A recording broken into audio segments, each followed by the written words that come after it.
wa ashabihi wa man tabi'ahum bi ihsanin ila yaumil Qala Allah ta'ala fil Qur'anil Karim ya ayyuhalladzina amanu ittaqullaha haqqa tuqatih wa la tamutunna illa wa antum muslimun. Ya ayyuhan nasu taqu rabbakumul ladzi khalaqakum min nafsin wahidah wa khalaqa minha zawjaha wa basa minhuma rijalan katsiran wa nisaa'a wattaqullaha alladzi tasaaluna bihi wal arham innallaha kana 'alaikum raqiba. Ya ayyuhalladzina amanu ittaqullaha wa qulu qawlan sadida yuslih lakum a'malakum wa yaghfir lakum dzunubakum wa may yuti'illaha wa rasulahu faqad faza fawzan 'azima. Rabbi shrah li sadri wa yassir li amri wa hlul 'uqdatam min lisani yafqahu qawli. Allahumma anfa'ni bima 'allamtani wa 'allimni ma yanfa'uni. Rabbi zidna ilma warzuqna fahma. Allahumma a'inna ala dzikrika wa syukrika wa husna ibadatik. Amma ba'd, ma'asyiral muslimin wa muslimat, Bapak Ibu sekalian yang dirahmati oleh Allah Subhanahu wa taala, kembali kita bersyukur kepada Allah. Kita dikaruniai kenikmatan yang tidak terhingga, bantuan, pertolongan dari Allah semata, sehingga kita diberikan kesempatan untuk menambah bekal-bekal kita nanti ketika kita ingin dan ditakdirkan oleh Allah menghadap kepada kehadirannya dalam keadaan penuh dengan membawa bekal yang terbaik. Dan hari ini, saat ini kita semuanya diberikan karunia itu, maka tidak ada kata lain kecuali buat kita sekalian untuk bersyukur kepada Allah Subhanahu wa taala. Yang kedua, sholawat serta salam semoga tetap terlimpah kepada uswah hasanah kita Rasulullah Muhammad sallallahu alaihi wasallam, dan juga kepada keluarga beliau, sahabatnya, tabi'in, tabi'ut tabi'in, dan kita senantiasa yang hadir di sini selalu berharap mudah-mudahan Allah terus karuniai kekuatan istiqomah di dalam hati kita untuk mengikuti apa yang sudah dicontohkan oleh beliau. Insyaallah dengan ini kita semuanya akan diberikan kesempatan untuk nanti di yaumul akhir mendapatkan syafaatnya. Bapak Ibu sekalian yang dirahmati oleh Allah, dalam waktu yang mungkin tidak lama ini ya, saya ingin mengingatkan kepada diri saya sendiri dan mudah-mudahan ada manfaatnya kepada Bapak Ibu sekalian. Dalam suatu hal ketika kita menginginkan sebuah ketenangan di dalam hati kita, di dalam kehidupan kita, dan juga kebaikan-kebaikan yang lainnya, maka tidak mungkin ketika itu tidak didasari oleh atas kebutuhan kita terhadap ketenangan hati dan kebersihan hati. Makanya sampai kemudian Rasulullah Shallallahu Alaihi Wasallam mengingatkan kepada kita semuanya dengan salah satu hadis beliau yang kita semuanya mungkin sudah sangat hafal ya, bahwasanya beliau mengatakan inna fil jasadi la mudghah faida solehat jasada kulluhu faida fasadat jasada kulluhu wahya qalb. Di dalam diri kita ini ada segumpal daging. Ketika segumpal daging itu baik, maka insya Allah semua yang kita lakukan akan ikut baik. Pun juga demikian sebaliknya, manakala segumpal daging itu rusak, jelek, faida fasadat jasada kulluhu, maka semuanya pun akan rusak. Dan segumpal daging itu adalah alkohol, hati gitu. Maka Bapak Ibu sekalian, menawi kula panjenengan sami bayangaken ya, menawi Pak Haryadi mungkin 5 hari atau 6 hari enggak mandi raose pripun? Mboten atus ya. Syukur. Lengket, mau aktivitas enggak enak dan seterusnya. Coba bayangkan manakala kemudian yang tidak kita mandikan, tidak kita bersihkan, itulah hati kita. Padahal hati ini adalah raja dari tubuh kita, dari apa yang harus kita lakukan. Maka kalau rajanya saja sudah kotor, maka semuanya akan ikut kotor. Maka Bapak Ibu sekalian, kemudian Rasulullah ketika generasi beliau disebut generasi yang terbaik, bahkan Rasulullah mengatakan generasi yang terbaik adalah generasiku, kemudian generasi sahabat, generasi tabi'in, generasi tabi'ut tabi'in, dan seterusnya. Jadi tidak ada yang mengalahkan kemudian generasi yang terbaik adalah generasi Rasulullah SAW dan para sahabat.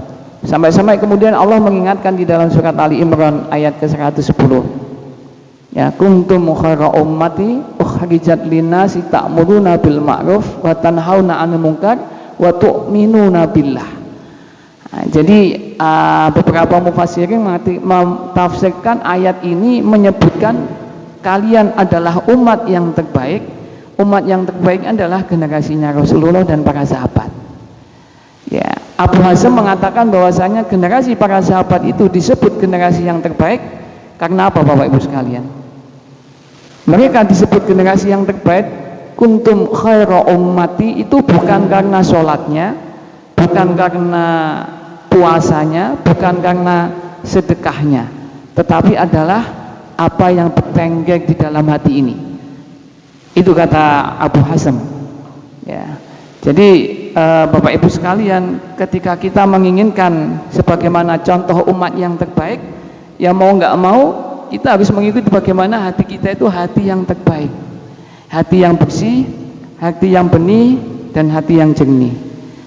Maka Bapak Ibu sekalian, mungkin kita perlu kebutuhan kita terhadap ilmu tentang tazkiyatun nufus itu harus lebih baik dibandingkan dengan kebutuhan kita terhadap makan dan minum. Ya.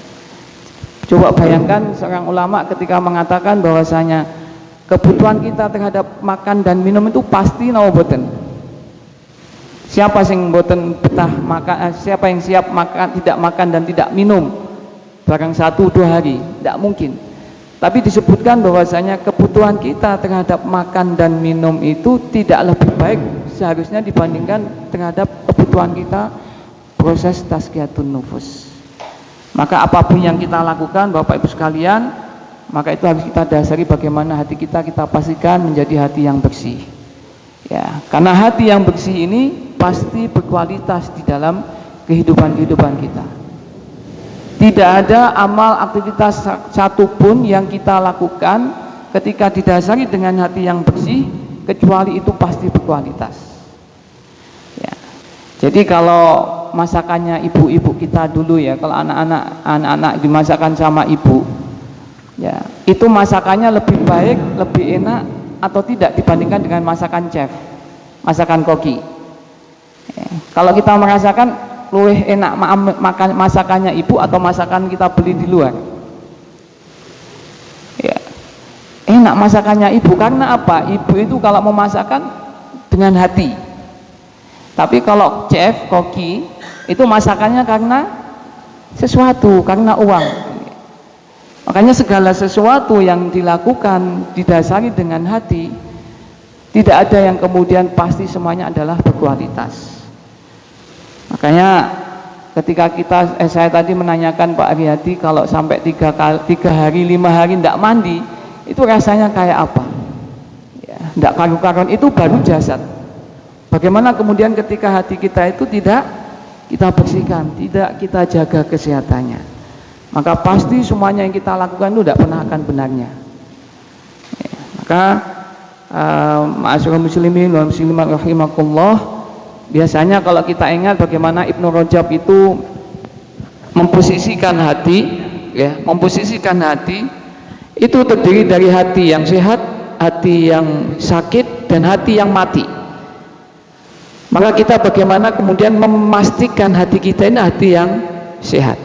Maka kalau kita membandingkan antara hubungan manusia yang memiliki hati dengan proses ibadahnya, ada seseorang yang ibadahnya itu baik gitu ya, tetapi hatinya rusak. Ada seseorang itu yang ibadahnya itu biasa-biasa saja, tetapi hatinya baik. Dan golongan yang ketiga, ada seseorang yang hatinya itu baik, ditambah lagi ibadahnya juga baik. Ya, ini harapan kita menjadi orang-orang yang sebagaimana tadi, hatinya yang bersih. Maka ketika kita mencoba setiap saat-saat tertentu, biasanya kita itu kan general check up ya dari jasad kita ya, bagaimana apakah kita punya penyakit atau tidak, biasanya kita rutin. Sesungguhnya yang perlu itu adalah justru bagaimana kita check up terhadap kondisi hati kita. Ini yang harus kita pastikan Bapak Ibu sekalian. Jangan sampai pernah kemudian kita mengatakan sebagaimana yang dikatakan oleh para ulama bahwasanya musibah yang paling besar itu adalah sebelum dicabutnya nyawa kita, hati seseorang itu sudah mati. Ini musibah besar. Jadi kalau yang bersangkutan itu mengalami kematian 2 kali, mati jasadnya tetapi sebelumnya sudah diawali oleh mati hatinya. Bagaimana Rasulullah Shallallahu Alaihi Wasallam ketika menyampaikan yang diriwayatkan oleh Imam Hakim dan juga disahihkan oleh Az-Zahabi, beliau mengatakan bahwasanya seseorang itu ketika dicintai oleh Allah, ya, idza aradan ahabba fi abdihi asallahu, sesungguhnya ketika Allah itu mencintai seorang hamba, maka Allah itu akan menjadikan seseorang itu pemanis. Maknanya apa? Wa ma asallahu ya Rasulullah, jawab sahabat ketika mendengar Rasulullah menyampaikan itu. Rasulullah menyampaikan bahwasanya seseorang yang diberikan pemanis asallahu oleh Allah adalah kematiannya diatur oleh Allah. Sehingga seseorang mungkin yang tidak pernah melakukan kebaikan, tetapi pada saat-saat di ujung kematiannya, seseorang ini tadi kemudian ditakdirkan oleh Allah meninggal dalam keadaan yang manis. Nah, ini kalau Allah menghendaki kebaikan, dan itu didasari oleh orang-orang yang senantiasa menjaga hatinya. Tidak mungkin ketika seseorang nggak pernah menjaga hatinya, kemudian dia kemudian dicintai oleh Allah, dijaga oleh Allah, apalagi dijadikan pemanis oleh Allah. Nah, ini yang pertama, ingin kami sampaikan bahwasanya tidak akan pernah mungkin kita itu mendapatkan kebahagiaan manakala kita tidak pernah menjaga kondisi hati kita. Sebagaimana ketika kita tidak mandi jasad kita selama 3 hari 4 hari, begitu susahnya kita, rasanya tidak enak, apalagi kemudian hati kita. Maka Bapak Ibu sekalian, kata Imam Ibnu Rajab, beliau mengindikatorkan, ya, mengindikasikan bahwasanya indikasi ciri-ciri seseorang itu yang hatinya tidak pernah kotor, ya, hatinya senantiasa hati yang bersih. Yang pertama, paling tidak ada 3 hal saya ingin sampaikan. Kata Imam Ibnu Rajab, seseorang itu diyakini hatinya itu bebas dari kekotoran, apalagi sakit gitu ya. Yang pertama beliau mengatakan bahwasanya senantiasa beliau rindu terhadap khidmat kepada Allah. Ya, kerinduannya terhadap berkhidmat kepada Allah itu melebihi kerinduannya terhadap makan dan minum. Ini yang pertama, Bapak Ibu sekalian. Jadi kalau kita itu merasa senantiasa rindu untuk berkhidmat kepada Allah, bahkan rindunya kita berkhidmat kepada Allah itu melebihi rindu kita terhadap makan dan minum, luwine kaya apa, ngelake kaya apa, tapi itu tidak mengalahkan rindu kita untuk berkhidmat kepada Allah. Kata Imam Ibnu Rajab, berarti hati seseorang ini adalah hati yang bersih, hati yang terbebaskan dari kekotoran dan kesakitannya hati. Makanya Yahya bin Mu'adz, Bapak Ibu sekalian, beliau berkata, maka kalau orang itu senang berkhidmat kepada Allah, maka segala sesuatu itu akan dimudahkan oleh Allah, akan dibuat senang oleh Allah. Hanya Bapak Ibu sekalian, ketika orang yang hatinya bersih, indikatornya sebagaimana tadi, nggak pernah merasa ngesulo, ketika harus jam demi jam dia habiskan untuk berkhidmat kepada Allah.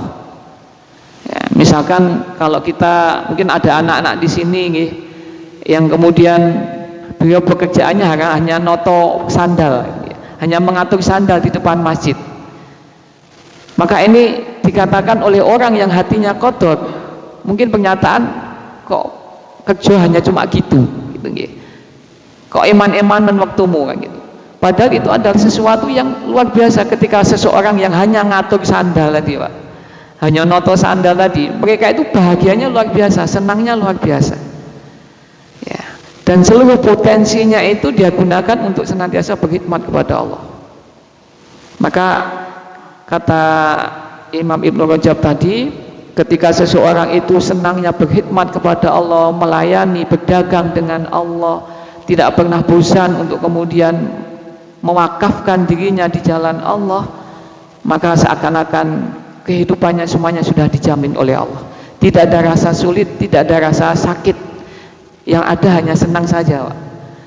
Walaupun biasanya kalau jadi panitia daurah ya, panitia taklim gitu ya, kalau dalam kajiannya adalah kajian taklim akbar gitu, walaupun oleh mung kaos tok ya, itu masih tetap senang saja.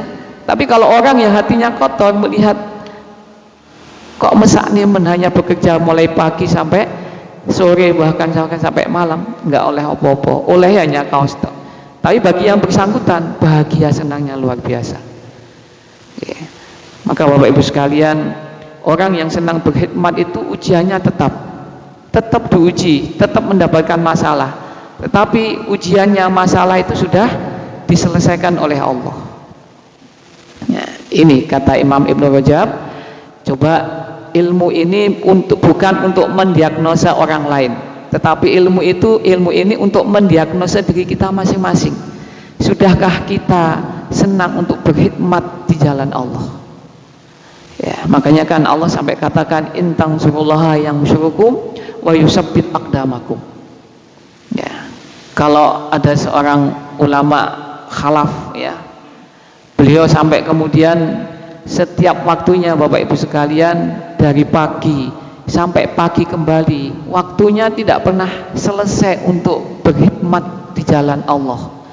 Sampai suatu saat seorang imam besar ini ya, dari Mesir ya, beliau masih kuliah, paginya dia harus ujian Bapak Ibu sekalian, padahal 2 hari sebelumnya dia harus berkhidmat di jalan Allah, satu ngisi taklim sini, belum selesai, kemudian setelah itu dia harus ngisi taklim sini, sampai malamnya yang besok paginya mau ujian, buka buku saja dia nggak sempat ya. Akhirnya dia serahkan semuanya kepada Allah. Ya Allah, semua waktuku sudah aku perjualbelikan dengan Engkau, maka semuanya aku serahkan kepada Engkau.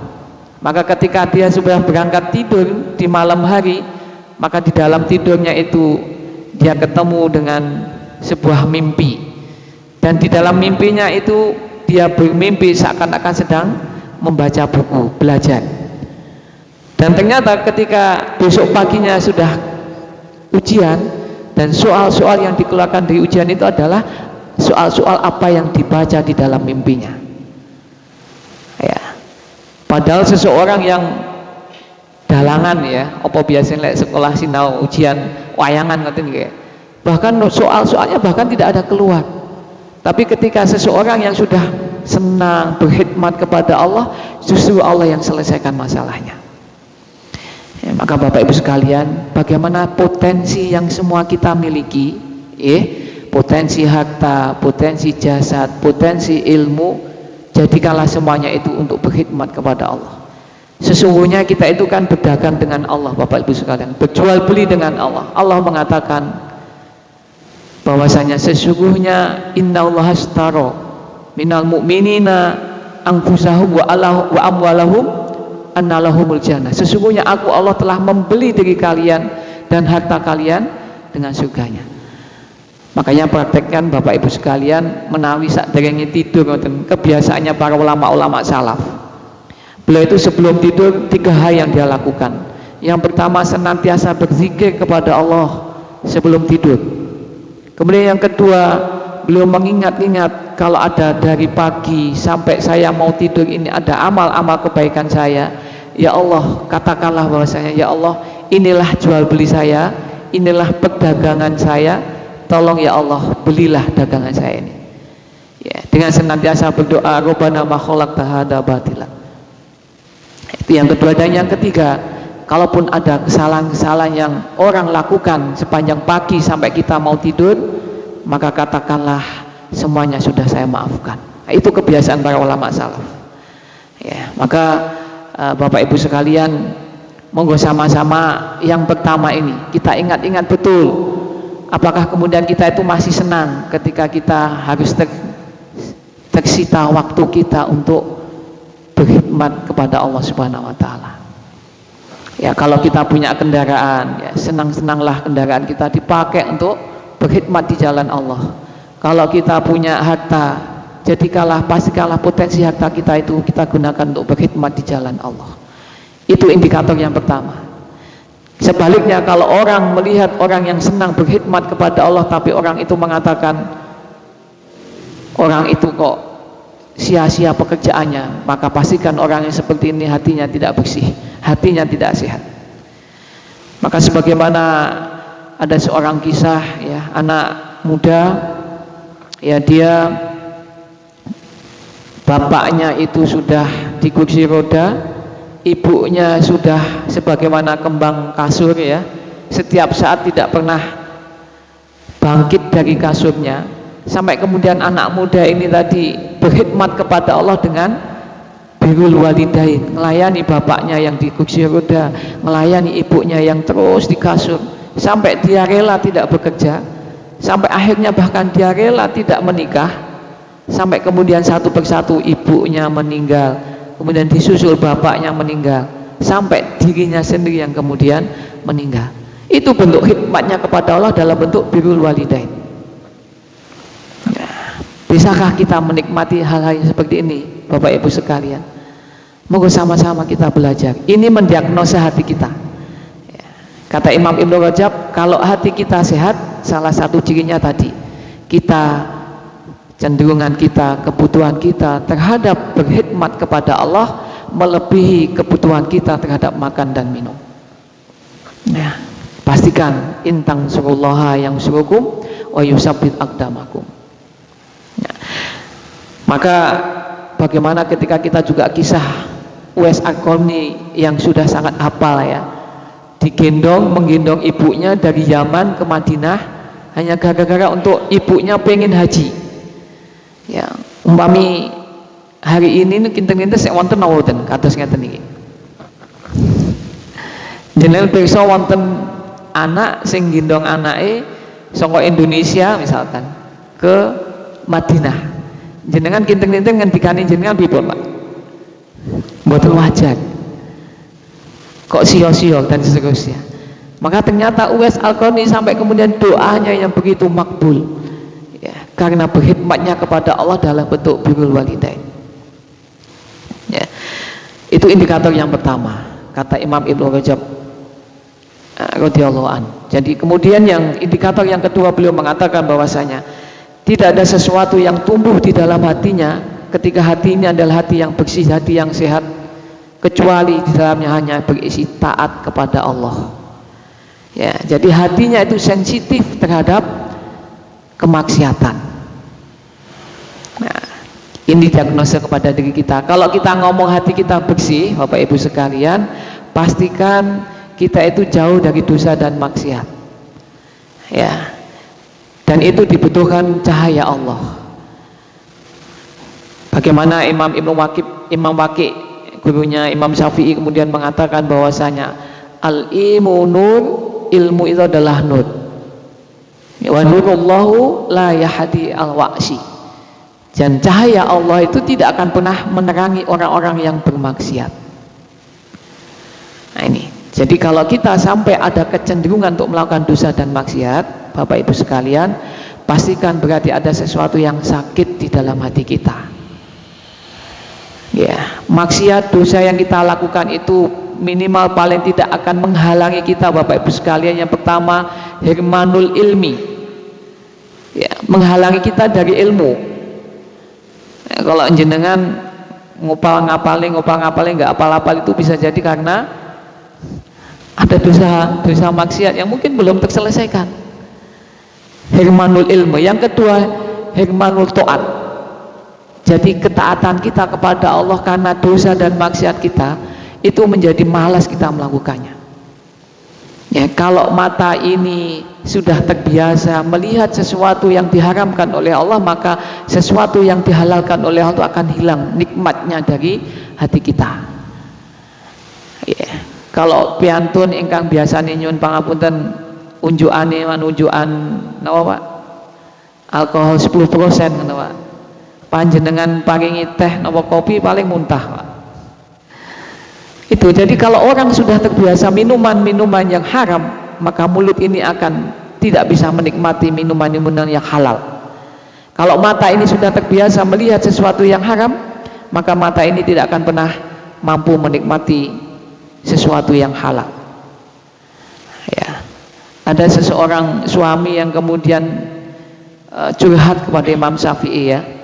Wah Imam, kula niku pun nikah kalian istri kawula pun tahunan. Tapi akhir-akhir ini kok bojo kula kok kok saya tuwek. Saya pripun, Pak? Saya mboten ilang. Badhe nyawang itu mboten sekejo. Apa kata Imam Syafi'i?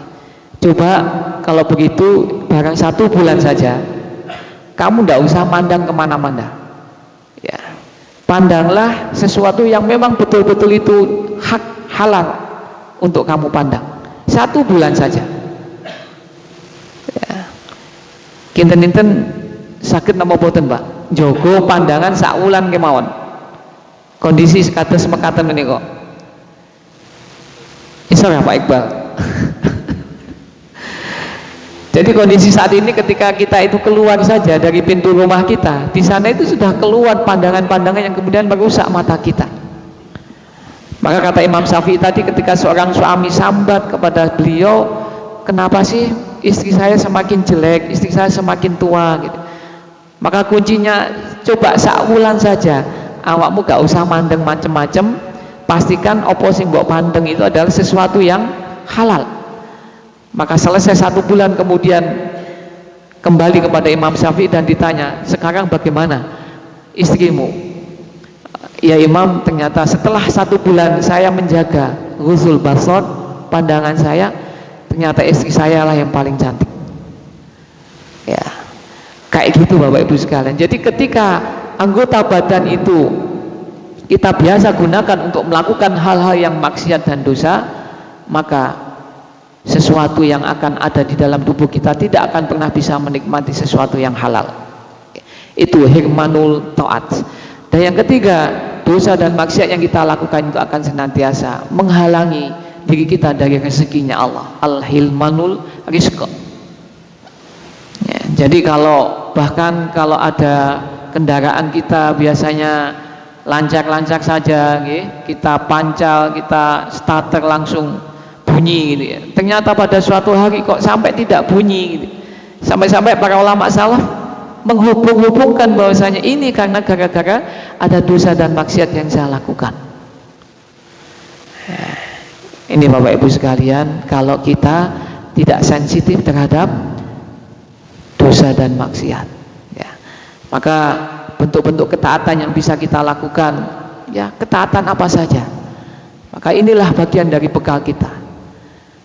Maka bagaimana Umar bin Khattab radhiyallahu anhu, beliau sampai kemudian ketika beliau itu saat mendengar azan sholat asar ya, dan kemudian sedang menikmatnya memandang kebun anggurnya, ternyata kemudian dia terlewat sholat asarnya, sudah tahu-tahu qomat gitu.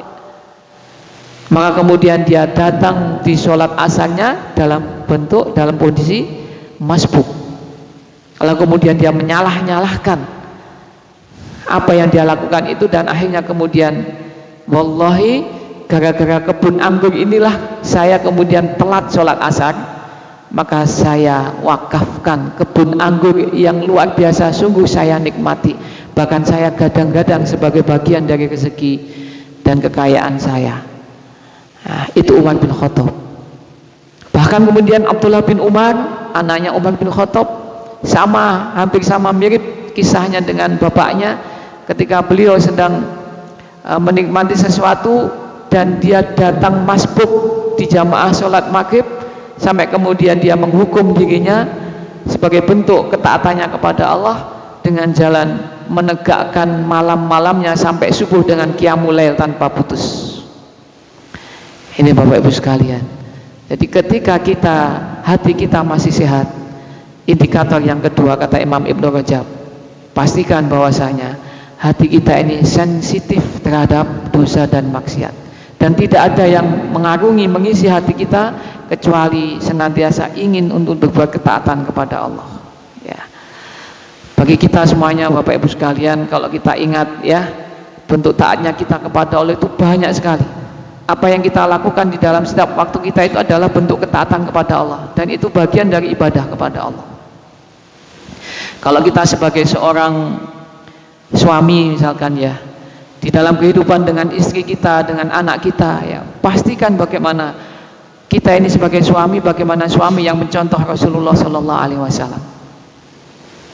Ya, suami yang mencontoh Rasulullah itu bagaimana? Ya tahu persis posisi bagaimana kita harus membantu. Kata Rasulullah, khairukum li ahlihi wa ana khairukum li ahlihi. Sebaik-baik kalian wahai para suami adalah orang yang paling baik terhadap keluarganya. Wa ana khairukum li ahli, dan sayalah yang paling baik kepada keluarganya, kata Rasulullah. Ya. Jadi kalau Rasulullah, contohnya saja Bapak Ibu sekalian, ya, ketika Rasulullah itu sedang bepergian, ya, perginya bahkan dikisahkan ada bepergian dari sesuatu yang berat pekerjaannya gitu. Kemudian beliau pulang di rumah, kemudian disambut oleh Aisyah radhiyallahu anha. Ya, biasanya lek nembe kesahan saking Jawi ngoten niku kraose pripun, Pak? Lapar, ngelak, napa pripun? Sama Rasulullah SAW ketika sedang bepergian yang berat, beliau kemudian pulang disambut sama Aisyah radhiyallahu anha, kemudian sama Aisyah kemudian diberikan satu minuman. Ya, satu minuman satu gelas teh lah. Dan kemudian Aisyah radhiyallahu anha bingung, Pak, terkaget-kaget. Satu teh gelas tadi diunjuk kalian Rasulullah langsung dipun telasaken. Aktosipun ya secara Rasulullah minum itu kan bismillahirrahmanirrahim satu tekuan. Alhamdulillahirabbil alamin. Bismillahirrahmanirrahim satu tekuan. Sampai kemudian habis disisakan sedikit sama Rasulullah sallallahu alaihi wasallam. Lalu kemudian Aisyah terkaget-kaget. Kanjeng Nabi suamiku Rasulullah Muhammad sallallahu alaihi wasallam itu biasanya menawi ngunjuk gelas, ngunjuk teh atau ngunjuk minuman wonten gelas, biasanya pun itu gantosan. Ketika Rasulullah minum satu cekuan, baru kemudian dilanjutkan gantian Aisyah yang minum satu cekuan. Yang kejadian itu tidak terjadi sebagaimana itu. Akhirnya Aisyah bertanya-tanya di dalam hatinya, ini ada apa? Maka begitu kemudian Rasulullah minum, tetap dalam kondisi tersenyum, kemudian dia sisakan sedikit, dia tinggal di atas meja. Aisyah karena ingin tahu, kepo ya, ada apa ini? Kemudian dicicipi, Pak, sisa sedikit di dalam gelas yang Rasulullah tinggalkan di atas meja tadi. Dan begitu kemudian dirasakan sama Aisyah, Aisyah langsung astagfirullahaladzim. Ternyata gula yang dia ambil untuk pemanis air minum yang diminum oleh Rasulullah itu salah dengan garam. Itulah kata Rasulullah, khairukum li ahlihi wa ana khairukum li ahlihi. Ya. Pak Iqbal menawi putrine kados mekaten pripun Pak Iqbal?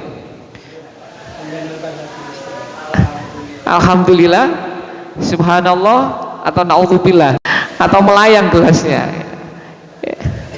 Ini Pak, contoh kalau kita mau menjadi suami yang senantiasa hatinya bersih, ya, bentuk ketaatan kita dalam bersuami beristri seperti itu, salah satunya mencontoh Rasulullah SAW. Belum lagi banyak sekali contoh, ya, banyak sekali contoh, ya. Termasuk bagi seorang ibu, seorang istri pun juga demikian. Bagaimana kedua-duanya itu harus ridho, sama-sama rela. Kalaupun mungkin sing salah suamine gitu nggih, sampai suamine malah bengak-bengok, nesu-nesu, ya. Seorang istri itu harus mampu kemudian mengatakan, wahai suamiku, dengan meletakkan tangannya di atas dada suami, saya belum akan melepaskan tanganku sampai kemudian kau wahai suamiku ridho terhadapku, walaupun sing salah bapake.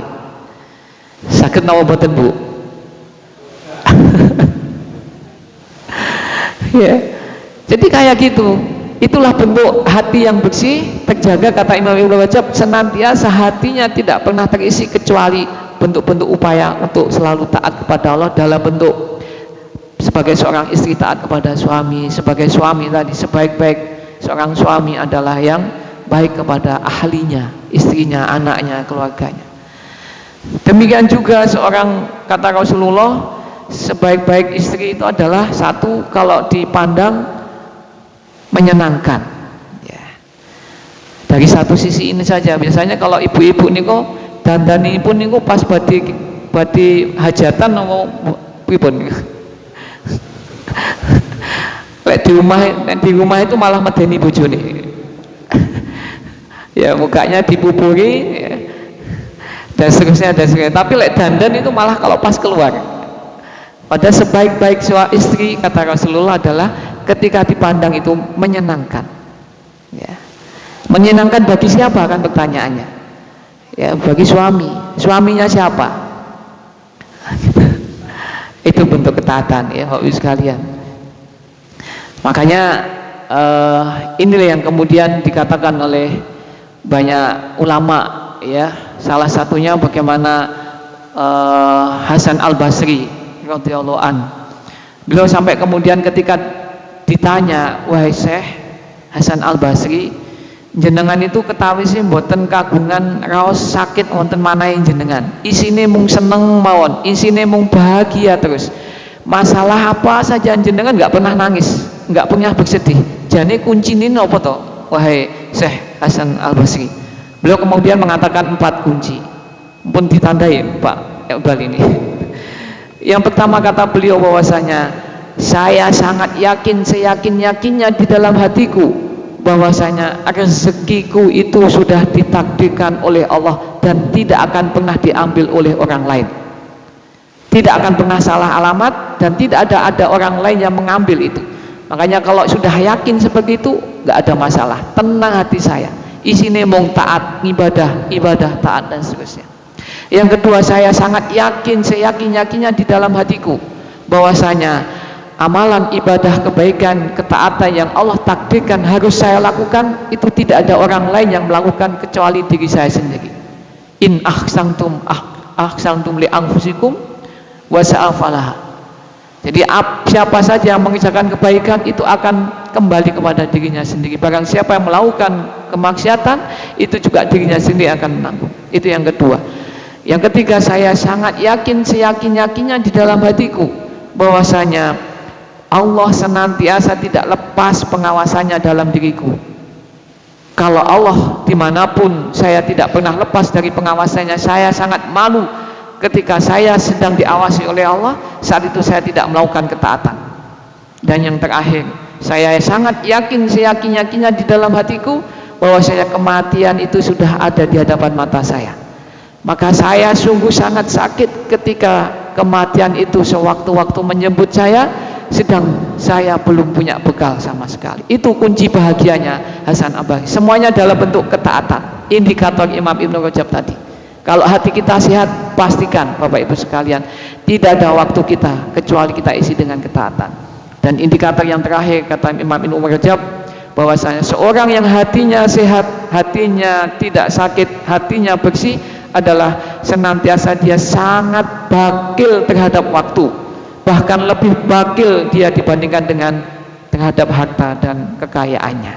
Masalah waktu dia sangat bakil, dia pasti memastikan bahwa tidak ada satu detik pun kecuali dia isi dengan kebaikan. Min husnil islamil mar'i takuhuna malayanihi. Jadi tanda-tanda keislaman kita yang sesungguhnya, keimanan kita yang sesungguhnya adalah tidak ada waktu sedikit pun yang kita gunakan kecuali untuk hal-hal yang bermanfaat. Ya, 3 hal itu Bapak Ibu sekalian yang disampaikan oleh Imam Ibnu Rajab, bahwasanya kalau kita menginginkan kebahagiaan, ketenangan kehidupan kita, kuncinya adalah dengan hati yang sehat. Maka hati yang sehat itu indikatornya tadi. Bagaimana kemudian kita memastikan bahwasanya tidak ada lagi hal yang kita lakukan kecuali itu adalah khidmat di jalan Allah. Yang kedua, tidak ada di dalam hati kita yang mengisi kecuali itu adalah semangat dan niat untuk selalu taat beribadah kepada Allah. Dan yang ketiga adalah senantiasa waktu-waktu kita siti-sitiin apapun kita gunakan untuk senantiasa beribadah dan taat kepada Allah dan menjauhi dari dosa dan maksiat. Mbak Beli mengatakan, Bapak Ibu sekalian, pangapunten karena waktu, mudah-mudahan bermanfaat, dan atas kesalahannya semata-mata karena kekurangan saya, mohon maaf. Wabillahi taufik wal hidayah. Aku qouli hada astaghfirullah li wa lakum. Wabillahi taufik wal hidayah. Wassalamualaikum warahmatullahi wabarakatuh.